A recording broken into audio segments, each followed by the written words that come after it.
Communication seems very simple, isn't it? But often people don't realize that there is an issue and need help overcoming communication barriers to be understood. Let's look at the biggest obstacles and how to conquer them.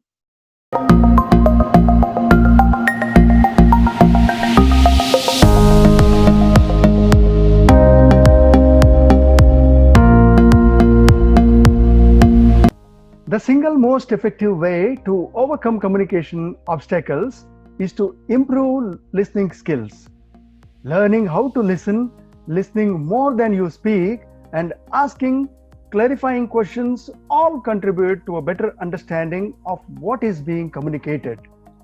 You can also learn about cultural and social differences to rise above them, as well as to discover how to minimize distractions in nonverbal cues. If you want to decrease miscommunications, speak clearly and remove your assumptions. Check in with the person to make sure you are understood. When communicating electronically, be clear, concise, and informative. Being a good listener can help avoid miscommunications too. When you put some effort into your conversations, you can lower your risk of miscommunicating. There are a lot of communication barriers faced these days by all. The message intended by the sender is not understood by the receiver in the same terms and sense, and thus miscommunication occurs. This is called communication breakdown. It is essential to deal and cope up with these communication barriers so as to ensure smooth and effective communication. In the previous session, we have discussed the major barriers of communication. Let us talk about how to overcome these barriers of communication in this session. I welcome you all to this session.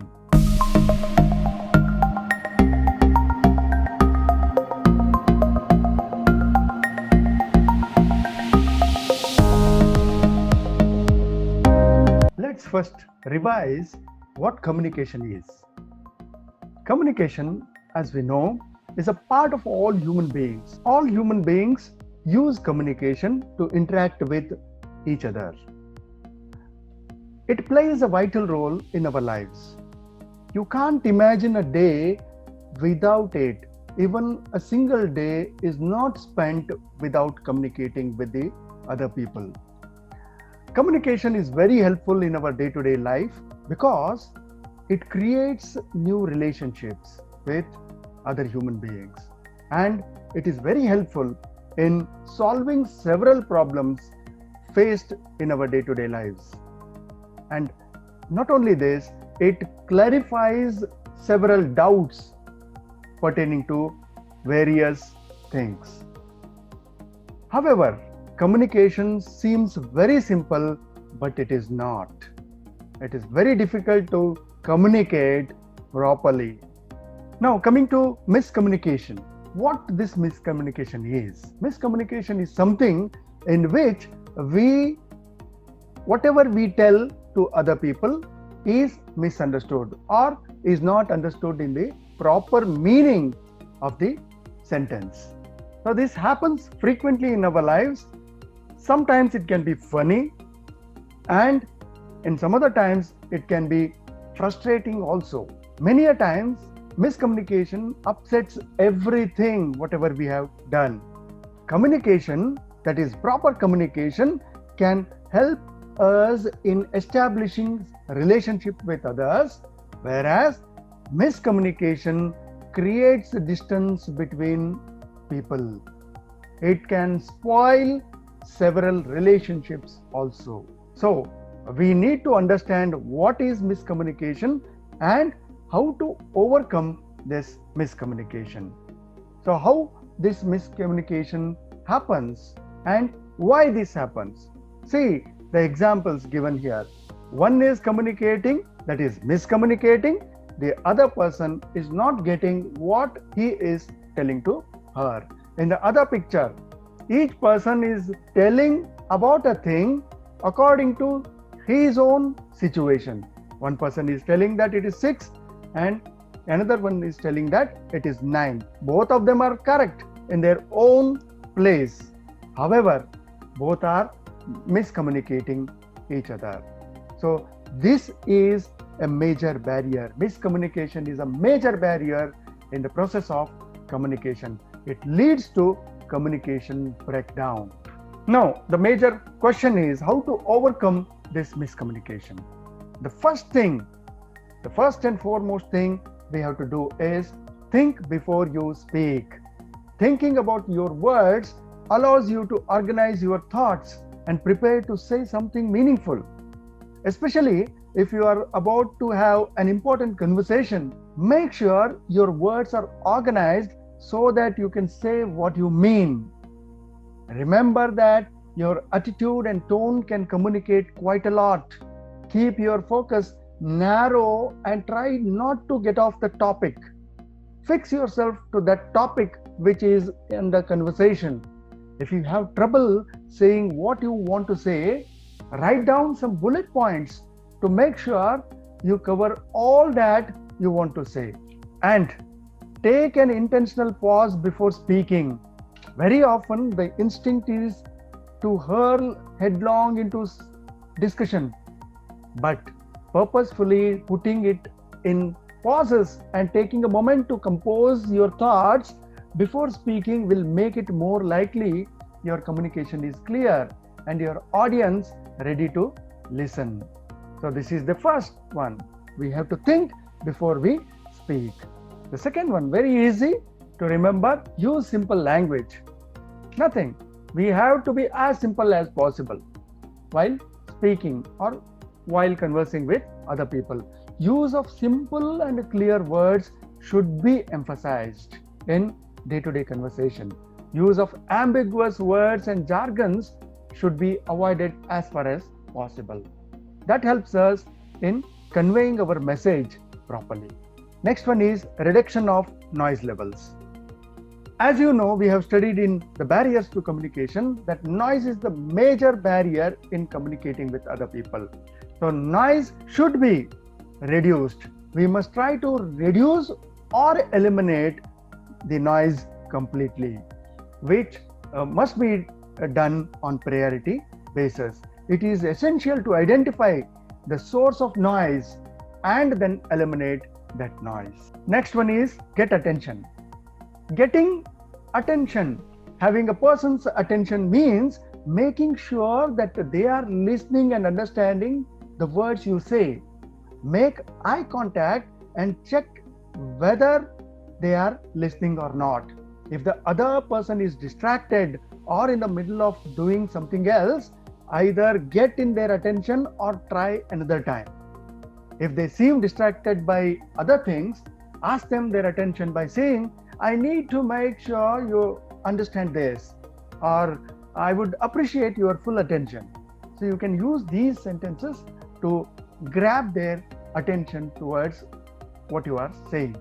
If the person seems distracted, say that you will talk later when they are more available. So that can avoid miscommunication. For example, if you need to talk to someone yet they are in the middle of something, let them know that you need to talk and want their attention. Don't try to force on them. Avoid calling out or yelling at people to get attention. Go up to them and speak face to face whenever possible. The next one is very important. Check for understanding. We need to check whether the other person is understanding whatever we are telling or not. Check in with this person to make sure they have understood you. This can be as simple as saying, does that make sense? You can go on asking questions. Do you have any questions? You may ask that person. This gives them the opportunity to voice any concerns or problems they have. This can help people feel comfortable to ask questions or seek clarification. If you are giving directions, ask them to be repeated back to you to ensure understanding. In some circumstances, it is appropriate to give a quick summary. For example, so just I want to be clear, We are going to address this first, then we will do a quick meeting on how to solve the problem, etc. Got it, sir? You can go on asking these questions so that you will come to understand whether the person is understanding whatever you are telling or not. The next one is understand the body language. Much of the communication is non-verbal. Pay attention, it can be very important. Maintain eye contact as I told you earlier, and notice any changes in your eye contact or the other person's eye contact. Notice a person's posture and facial expressions and see if there are any inconsistencies. If you do notice differences, ask a question again or seek clarification from that person. Next one is listen closely. Listen closely. Give your full attention when someone is speaking. Many people try to think about what they will say next, but stay engaged with the person who is speaking. People appreciate feeling heard and understood. And one of the best ways to do this is through actively listening. Turn your body towards them and lean in. Don't turn distractions like cell phones, etc., and stay present with the person. So you need to listen closely. You have to be a good listener. Don't just hear the words the person is saying. Listen for information and how they are communicating. For example, the person's voice might change when talking about something emotional or when they feel uncomfortable. So this is listening. You have to be a good listener and you have to listen very closely. Next one is avoid interrupting. This is the mistake which most of us make in conversation. Avoid interrupting. If someone else is speaking, do your best not to interrupt them. Let them complete their thoughts before adding to them or saying something else.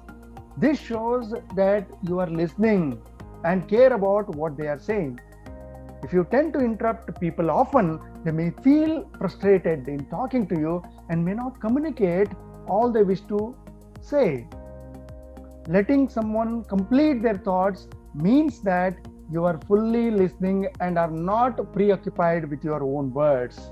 This way, they will feel more comfortable in sharing everything and won't miss something they mean to say because the conversation gets sidetracked. So this is a very important trait in communicating. The next one is asking questions. This we have to do again and again. If anything is unclear or if there is anything that you do not quite understand, make sure to ask question about it. Try saying something like, would you mind clarifying what do you mean by XYZ? Or I'm not sure I understand you. Can you please elaborate? So these questions are common questions which you can ask anytime. If a person is still talking and you don't want to interrupt them, jot the question down so that you do not forget to ask them about it. This is again very important, which we do not usually do. We usually say that we have understood everything, but you have to ask questions in case of difficulty. That helps in communicating properly. Next one is emotional state. During communication, one should make effective use of body language. He or she should not show their emotions while communication, as the receiver might misinterpret the message being delivered. For example, if the conveyor of the message is in bad mood, then the receiver might think that the information being delivered is not good. So emotional state is equally important. The next one, avoid information overload, is very important again. One should know how to prioritize their work. We have to prioritize our work.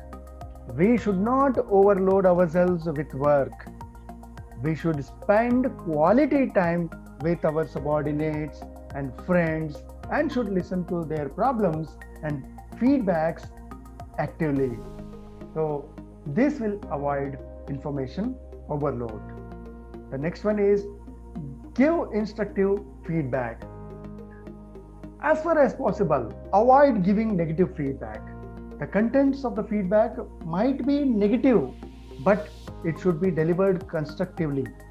Constructive feedback will lead to effective communication between the superior and the subordinate, between the friends, between the parents and their children, between one and the other. So we always have to clarify our doubts and give constructive feedback. So we need not give negative feedbacks always. The last but not the least is proper media selection. We should properly select the medium of communication. Simple messages should be conveyed orally, like face-to-face interaction or meetings. Use of written communication should be encouraged for delivering complex messages. For significant messages, reminders can be given by using written means of communication such as memos, notices, etc. This is basically used in case of business communication.